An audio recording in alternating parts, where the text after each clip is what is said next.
नमस्कार सब गोटा के। हनुमान जयंती है कल, ओहि के उपलक्ष्य में हम एक गीत गबै छी। बजरंग जय कहू अंजनी लालन माँ की, अंजनी के पुत्र वीर हनुमाना हो लालन माँ। अंजनी के पुत्र वीर हनुमाना हो लालन माँ। कोने दीन आहे हनुमंत तोहारो जनम भेल, कोने छठिहार हो लालन माँ। कोने दिन भेल छठिहार हो लालन माँ। मंगल दिन आहे सेवक हमारो जनम भेल, रवि दिन भेल छठिहार हो लालन माँ। रवि दिन भेल छठिहार हो लालन माँ। जय कहू अंजनी लालन माँ की, अंजनी के पुत्र वीर हनुमान हो लालन माँ।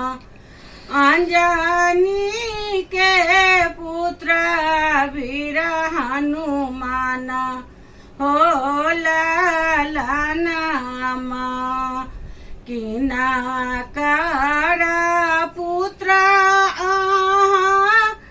किना कर सेवक, किना कर पुत्र किना कर सेवक, किना काल होए बहारा ना हो लालन माँ। किना काल होए बहारा ना हो लालन माँ। अंजनी के पुत्र हमारा माँ जी के सेवक, अंजनी के पुत्र हमारा माँ जी के सेवक। शीतल होए बहारा ना हो लालन माँ। शीतल होए बहारा ना हो लालन माँ। जय कहू अंजनी लालन माँ की, अंजनी के पुत्र वीर हनुमान हो लालन माँ। अंजनी के पुत्र वीर हनुमान हो लालन माँ।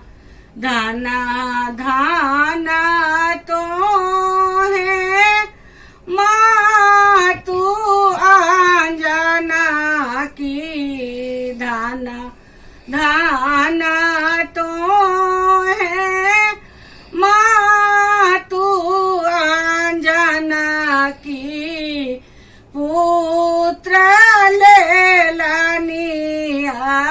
अवतार होला लानामा वीर पुत्र भेला हनुमान होला लानामा रुद्र पुत्र भेला वीर हनुमान होला लानामा।